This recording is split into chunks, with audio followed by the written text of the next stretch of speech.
I'm ready.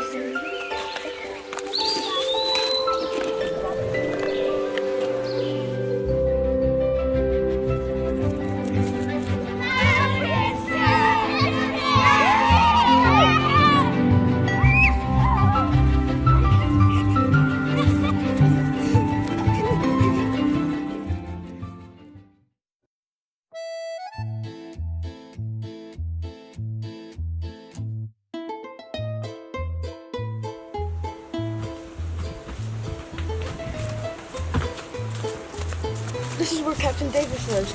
My auntie told me about his stories and adventures. I'm gonna go ask him if we can have a free story.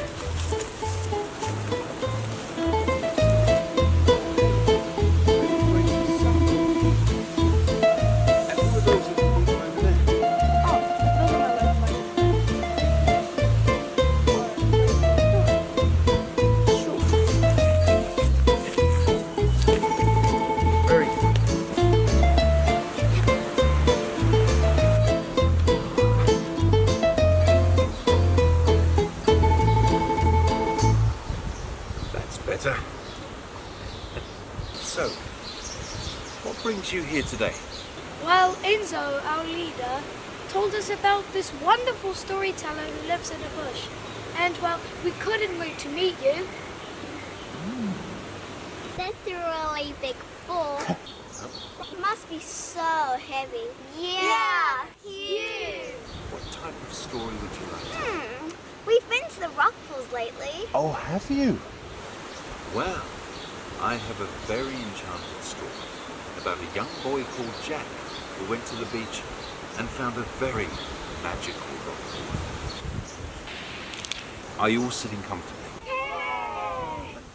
A long time ago, in the land of Lamington Bay, lived an 8-year-old boy called Jack and his pet cow, Daisy.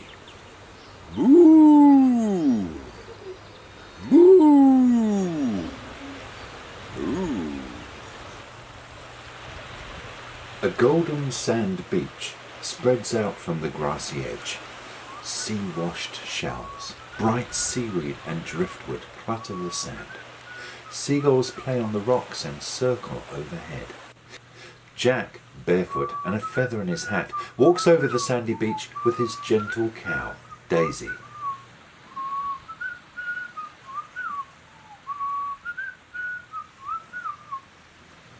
What shall we do today, Daisy? Daisy wanders over and sits underneath a tree up by the bank and takes a bite of the fresh grass. You take a rest, Daisy. I'm going out to walk around the rock pools.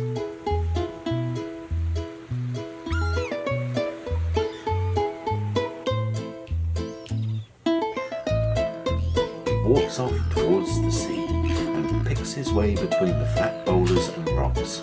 He looks ahead where to step next. Since the tide is out, I can enjoy the beach alone for a while. He looks back at Daisy. Moo! As she settles down for a snooze. Jack steps from rock to large stone, balancing here and there and missing the water beneath. He casts his eyes around and close to where the outgoing tide is. The sun dances off a crystal green rock pool. It seems large and deep. Wow, it's beautiful. He looks back to the shore and notices Daisy is happily asleep. Jack goes up close to the edge and lies on his tummy so he can peer into it. His eyes open wide in amazement.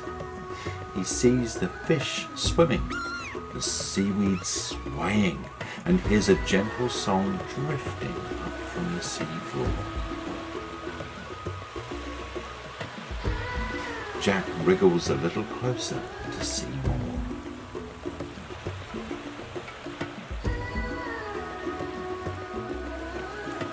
All of a sudden, Jack topples in over the edge. He falls deeper and deeper to the ocean floor.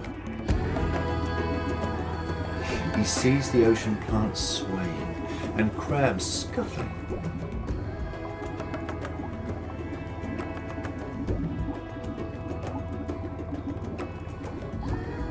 He scratches his head and notices his hands have become webbed, his feet too.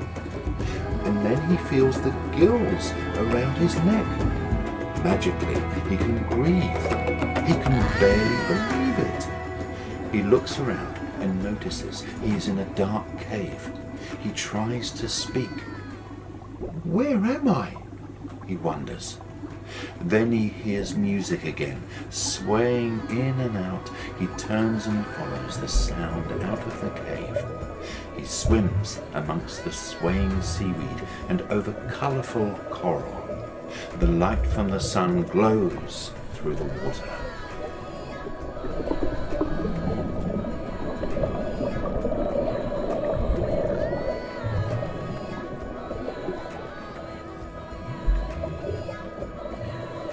Jack notices a little sea cottage beyond the reef.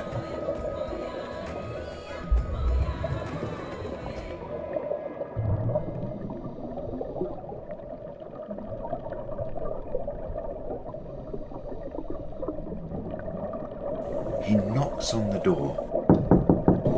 It gently opens.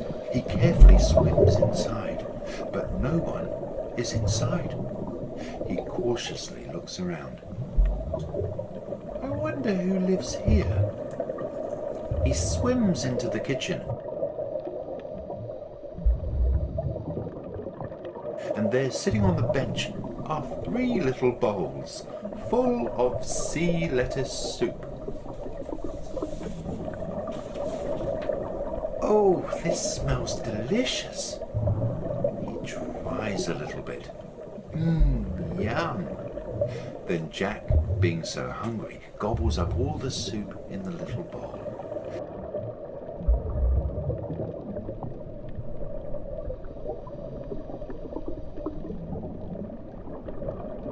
He opened the fridge, and all the food swam out. Then Jack swims up the rock stairs to the bedrooms. I wonder who sleeps here. He smooths the velvet soft moss blanket.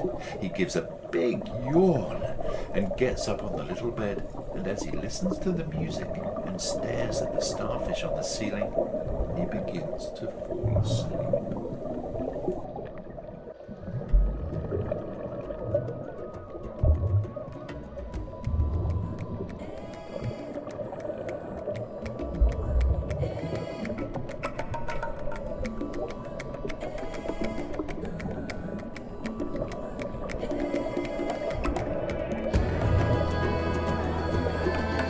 Over the coral reefs, towards the sea valley floor, lies an old shipwreck. Many sea creatures gather around and dance to the lively music of the Swordfish Brothers.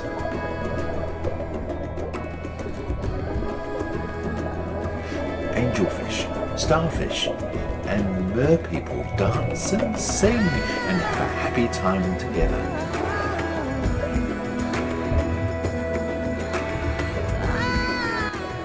Let's go home, Oliver, and enjoy the peace and quiet.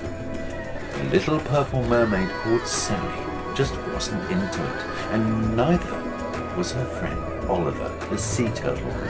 She had been there most of the day with her mum setting up.